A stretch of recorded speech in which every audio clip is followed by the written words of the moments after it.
Aloha! Hi, everybody. I hope that this works. Sorry I'm a little late. I've just been having some issues with technology, but we're hoping that it's all good. I'm just going to double check that I'm live. Yay, I am. Okay, great. Welcome to our December, a little bit belated December Mental Health Book Club. I am going to share with you today about such an incredible book. The book is Set Boundaries, Find Peace by Nedra Glover Tawwab. And this book truly is, I really have been so impressed in reading this book. My name is Sarah Snyder, for those of you who I don't know. And I am a licensed therapist and yoga teacher turned elite embodiment coach. And I'm here on today in January of 2023.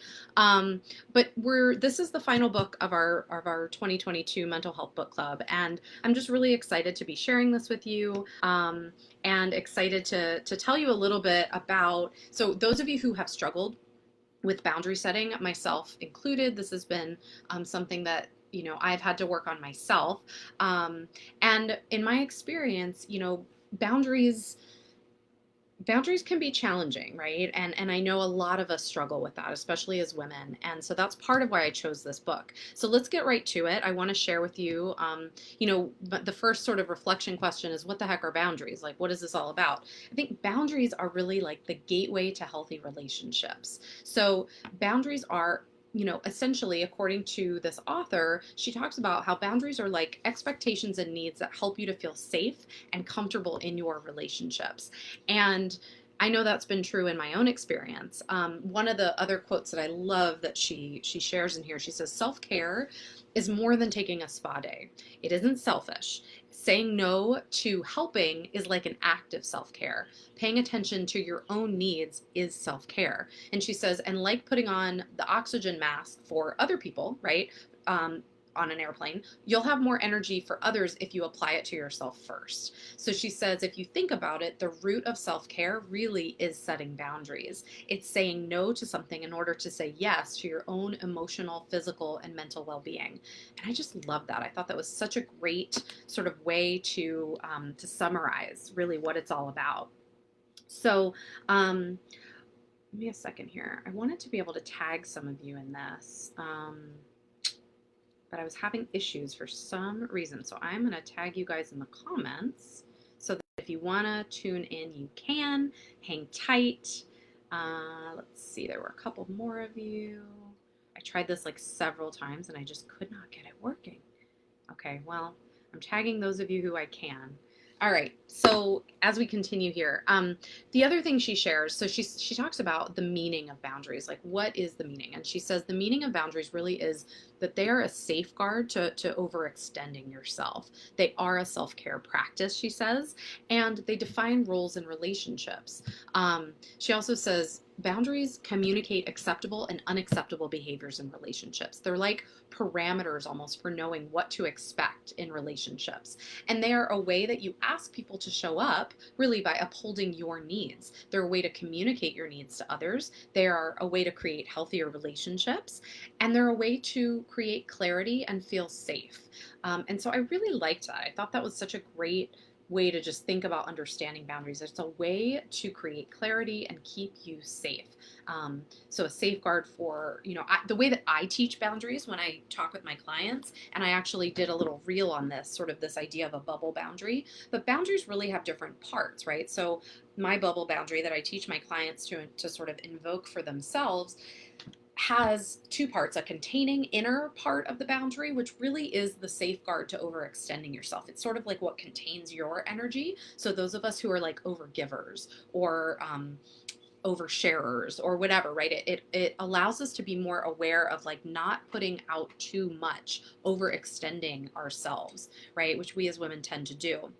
And there's also an outer layer to the boundary, right? So there's the inner containing part, and then there's the like outer protective layer of the boundary. And so I think it's important just to realize that that outer layer is what protects you from like other people's words and actions. And again, this is an emotional boundary. So it's a way to sort of protect yourself from other people's stuff, their issues, their emotions, right? One thing that I see a lot of my clients struggle with is that often we I say we as women, but they feel responsible for other people's emotions. And sometimes we take that on as women, and we need to be really clear in um, sort of differentiating what's theirs is theirs, what's mine is mine, right? So there are essentially like three levels of boundaries I want to talk about, and she shares about this in the book that, essentially we have either porous boundaries, rigid boundaries, or healthy boundaries. Porous boundaries are where it's like we're getting too emotionally involved with other people. It looks like oversharing. It looks like enmeshment. So there's sort of this like too much closeness. It's a codependency, really. Porous boundaries. Often that plays out as like people pleasing. So constantly like walking on eggshells to make sure others are happy, right? That is codependency in a nutshell. It's also, though, porous boundaries look like a fear of rejection, being really overly anxious about being rejected by other people. So we do more, we overcompensate so that, but it's like this overgiving energy. It's not healthy, right? The opposite of that would be rigid boundaries, where we're keeping others at this sort of like emotional and physical distance by, almost like having these like built up walls where it's literally like we're avoiding being vulnerable with other people. We avoid connecting with other people. We have very high expectations of other people. So we're it's almost like with very rigid boundaries, it's like we're enforcing pretty strict rules. There are no exceptions to those rules. We will cut people out if they cross those rules. And anything that's done to an extreme is not the healthiest, right? And so what we want is not to have porous boundaries, not to have rigid boundaries, but to have like sort of a middle ground, like a gray area, if you will, where we're sort of more in the realm of healthy boundaries, where we can say no to other people when we want to, but we're comfortable also being vulnerable, opening up to others, and being intimate, emotionally intimate with others, so that we can have close relationships, right? We don't want to be so strict in our boundaries that we don't ever allow for, moments of like letting people in, or moments of vulnerability with people. We want to connect with others. That's part of healthy relationships. So healthy boundaries look like a lot of different things. In this book, she shares about how healthy boundaries look like being clear about your own values, listening to your own opinion. She says healthy boundaries look like sharing with others appropriately, having sort of a healthy vulnerability with people that have earned your trust, and being comfortable saying no, right? As well as being comfortable hearing no without taking it personally. And I think that's a really interesting way to think about it.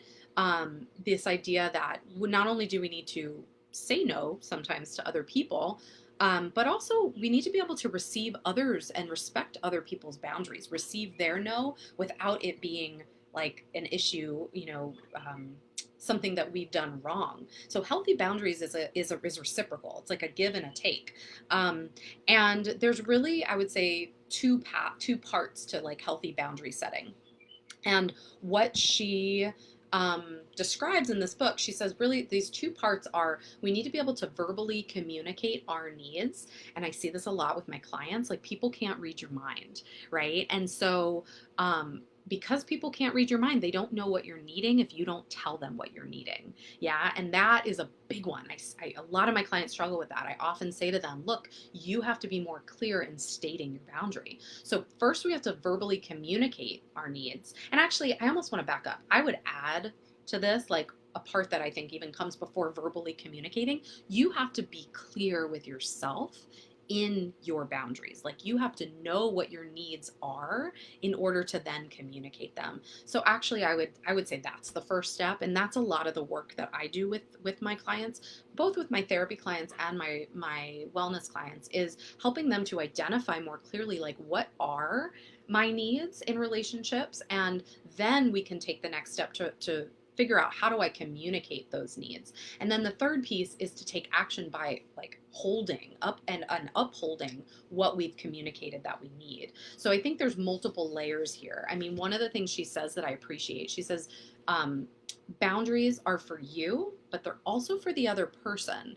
right? So we in general as human beings, we actually tend to do better with structure. We all do better with boundaries. This is for kids, this is for teens, this is for adults. Like all of us do better with knowing what the expectations are so that we can uphold those expectations for ourselves and for other people. So I would say those are sort of some components of boundaries. Um, and I really like this. I'm going to get into more of our reflection questions in a moment, but I really liked this quote that she says. And I posted this early on, and I got actually a lot of people responding to this. She says, boundaries to consider, right? Some of the boundaries she wants you to consider are saying no to things I don't like. So I'll just read it in her form. The author says, I say no to things I don't like. I say no to things that don't contribute to my growth. I say no to things that rob me of valuable time. I spend my time around healthy people. I reduce my interactions with people who drain my energy. I protect my energy against people who threaten my sanity. I practice positive self-talk. I allow myself to feel and not judge my feelings. I forgive myself when I make a mistake. I allow myself to feel, oh, I just said that one, sorry, feel and not judge my feelings.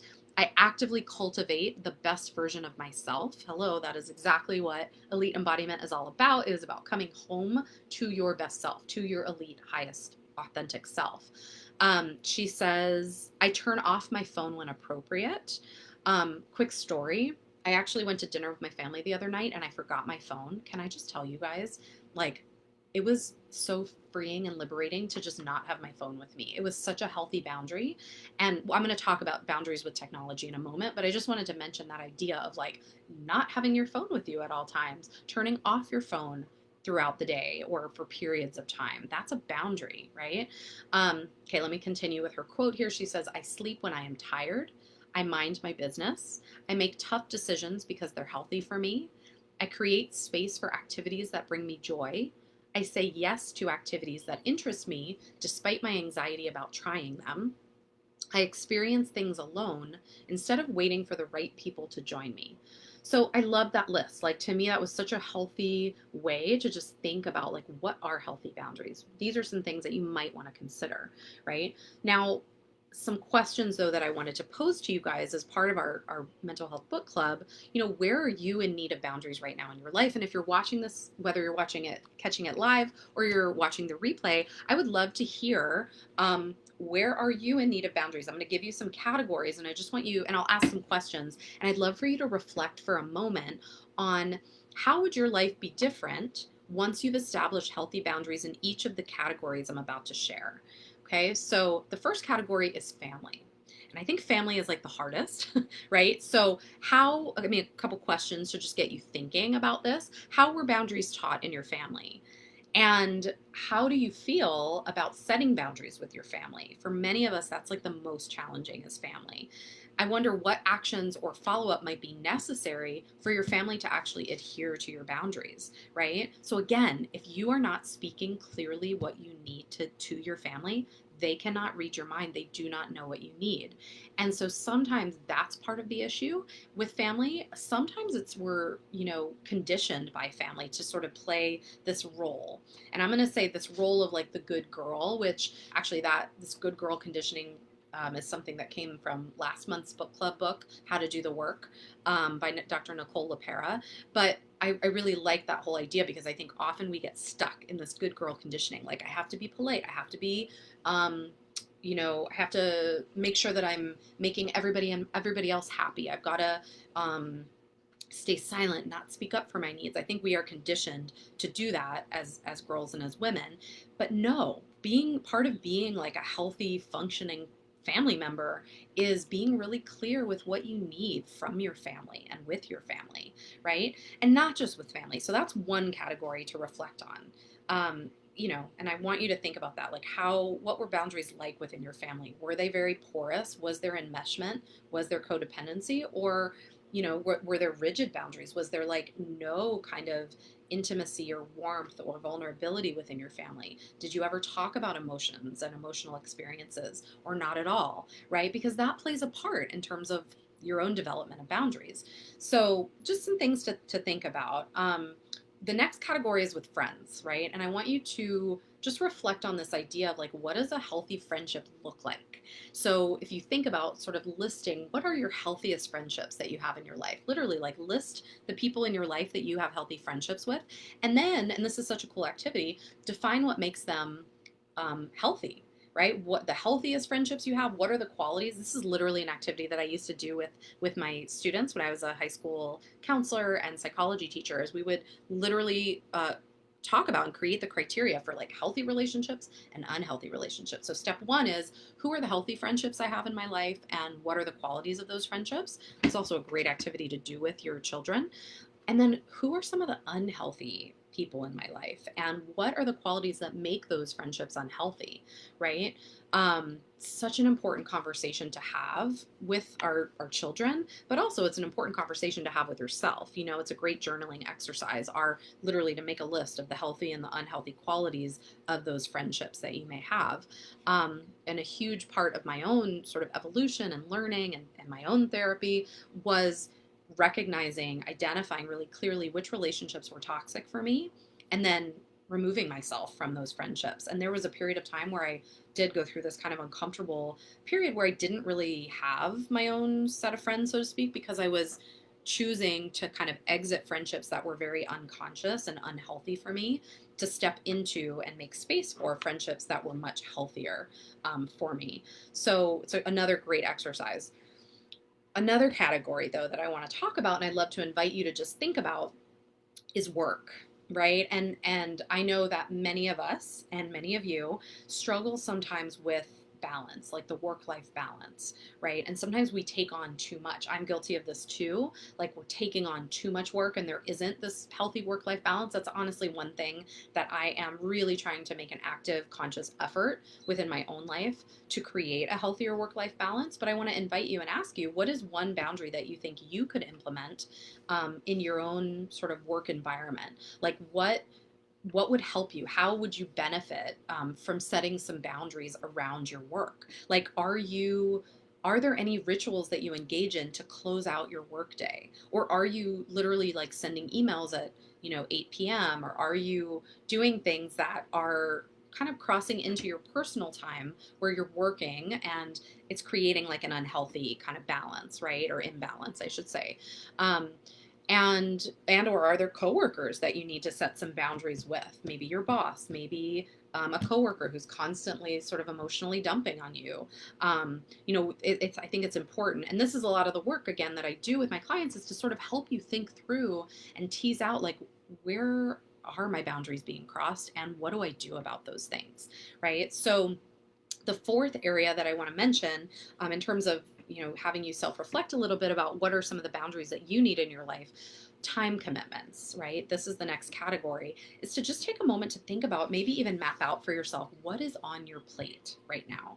What are the various like time commitments that you've made? I think as women, we play so many roles, we wear so many hats, we're juggling, like some of us are moms, right? We're juggling playing the role of mom, playing the role of potentially wife or partner, playing the role of driving, being driver, like literally driving our children to and from school, to and from events, activities, right? Maybe there's also, though, like time commitments that we have for ourselves. We want to exercise, we want to maintain friendships, we have maybe family obligations. There's a lot of different things. So I want you to just take a moment to sort of map out like what is on your plate. And before you commit to more, I really want you to think about, what's on my plate? Can I actually take on more? And many of us don't actually stop to think about that, right? We just take on more. We say yes. We become like a yes woman. I know there was a period of time where I myself was a yes woman, and I had to get really clear in starting to set boundaries, starting to say no to things that did not serve me, that I just didn't have time for. There's a lot that I would love to do. I just can't say yes to everything right now. And so you have to make that choice for yourself, but think about doing it in a really thoughtful, intentional, and constructive way to identify like, what's on my plate currently? What is there really any space to bring more on to make more time commitments? Or do I need to let go of something maybe in order to bring something new into my life or into the picture? I love this quote by her, it's by Nedra Glover Tawwab, by the author. She says, "The ability to say no to yourself is a gift. If you can resist your urges, change your habits, and say yes only to what you deem truly meaningful, you'll be practicing healthy self boundaries.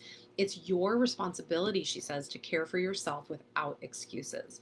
I love that. I thought that was such a great way to just sort of sum it up, right? So as you think about where are you in need of boundaries right now in your life, um, another category I want you to reflect on is technology. So, how many hours are you spending on technology? What are healthy habits that you would like to implement instead of consuming technology? I hear from a lot of my clients that tell me, "Oh my gosh, I'm spending way too much time on social media. I'm spending way too much time, on my device, on watching, mindless like Netflix shows." I think all things are okay in moderation, right? So like social media is not terrible. I mean, to be honest, I have like a love-hate relationship with it. This wasn't necessarily the way that I wanted to be able to share my message, but it actually is like, I think, one of the sort of most effective ways to reach the most amount of people across the globe, which is why I chose to like create this Facebook group. But there have to be boundaries on it, right? So like think about how many hours a day are you spending on technology, and what are some healthier habits that you'd like to implement, instead of just this like mindless consumption of social media, or the mindless scrolling, or the mindless like Netflix watching. I know for myself, like I was saying, there are times where I just have to turn the phone off, or I plug the phone in during meal times and I'm just not even on it or touching it. And I think giving yourself also like a boundary before bedtime where you're not necessarily on the phone right before bed. It's not healthy in terms of our sleep hygiene to have all the bright lights and all being on this sort of very stimulating technology right before bed. So just some things for you to reflect on and think about. And then lastly, I want you to sort of, the last category is really romantic relationships, right? And so boundaries come into play whether you're single or you're in a relationship. If you're single, you might ask yourself, like, what are my top 5 needs in relationships? I have my clients come up with like their non-negotiables in relationships, in terms of their needs. And how do you communicate those needs? Like, how will you naturally communicate those needs to potential partners, right? So I know for me, I had to get very, very clear in my non-negotiables before I could really call in my husband, because I was settling a lot in unhealthy relationships before I got to a point where I was like, enough. Like, I cannot continue to have these toxic relationships in my life. It's not healthy for me. But I had to clear out, like I said, some of the toxicity, in old partnerships or old romantic relationships that were not serving me before I could kind of create space for a new healthy partner to come in. And if you are in a relationship, you might ask yourself, what are my top 5 needs in this relationship? And are those needs being met? Am I communicating those needs? And in what ways can I share those needs with my partner, right? Or in what ways can I share my boundaries with my partner? And if that's not something that you and your partner have ever discussed, that is a really important thing to talk about, is for both of you to be able to express what are your needs in this relationship, and to think about even having like a weekly check-in or a monthly check-in with your partner, where you say like, where did we do really well in terms of our needs and our boundaries and meeting each other's needs, speaking each other's love language and all of that, and where do we need some work, right? So I think it's important to remember, one of the quotes I also love from her, she says, boundaries are not walls. A wall keeps people out, while boundaries show people how to exist in a relationship with you. So keep that in mind. Boundaries are not a wall. They are actually a very healthy way to exist with others in relationship. Yeah.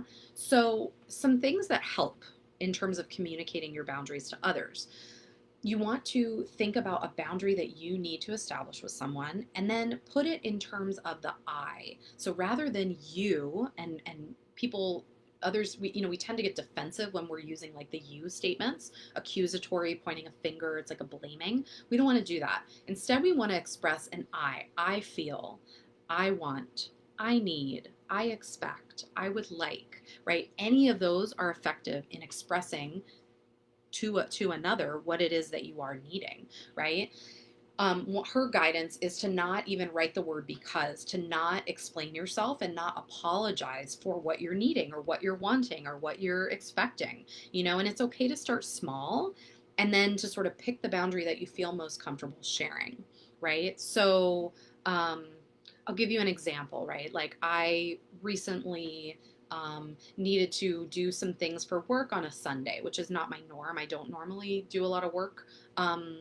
In terms of like stepping away from my family on the weekends, but I did need to do some work this past weekend, and you know, I had a conversation with my husband in which I said, I am needing to spend some time doing X, Y, Z. Are you able to sort of, manage the morning? Because I usually do the mornings. And it was a really healthy, easy conversation where he was very receptive. And I think that's because I was coming from the place of I, right? As opposed to, if I had come to my husband and said, oh, honey, I'm always doing the mornings. You never do the mornings. You this, you that. I'm going to ask for this because I need XYZ. He would not have been receptive, right? But if we're coming from a place of, I want to have a conversation, I want to just share with you, this is what I'm needing. What do you think we're able to work out?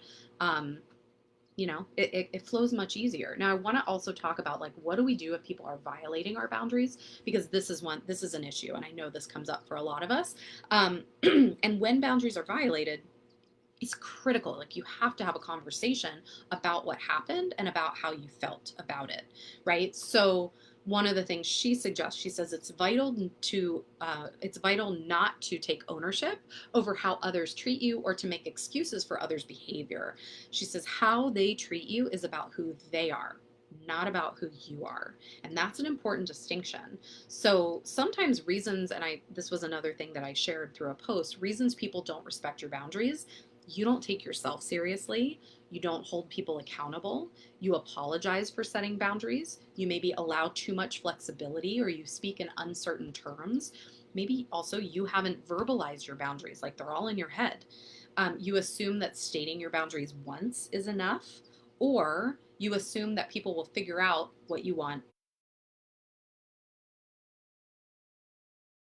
You restate your boundary, and I'm needing this. I hear where you're coming from. I hear that sounds, like it's going to be too much for you, but this is what I'm needing, right? So it's like, I understand how you feel, but I need to feel safe in my relationship. So having limits helps me feel safe, right? So reiterating that to the person. Another thing that can come up is like limit testing, where maybe, and this I would say is very common, with kids, but it comes up with partners or with friends too, is, or even with family. I don't have to listen to you, right? And they're sort of pushing, it's like this pushback, but it's also like they're testing your limits, right? And so what you need is to be very clear then about the behavior that you notice, and to say, look, you're testing my limits right now. When you don't respect my boundaries, I feel, oh, did I get cut off? Can't tell if I'm still live, you guys. Hang on just a second. Give me 1 second. Am I still going live? Hang on. Okay. I think it's still working, but I don't see my picture. Am I still live? Oh, Jamie, I can see your comment. If I am still live, I love that. You put your phone on your work phone on silent from 4:30 to 8 a.m. and you don't check it on weekends. That's awesome. Yeah, that's a great habit to get in. Okay, I really can't tell you guys if I'm still live. I'm not sure if this is working.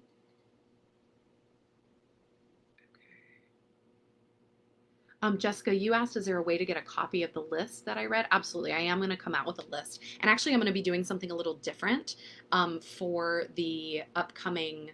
I can see that my video is not working, but for our upcoming book clubs for the year, I'm going to be doing it a little differently. I'll do a whole video on that coming up. So let me see if I can get my video going again, you guys. I don't know what the deal is here. This is frustrating.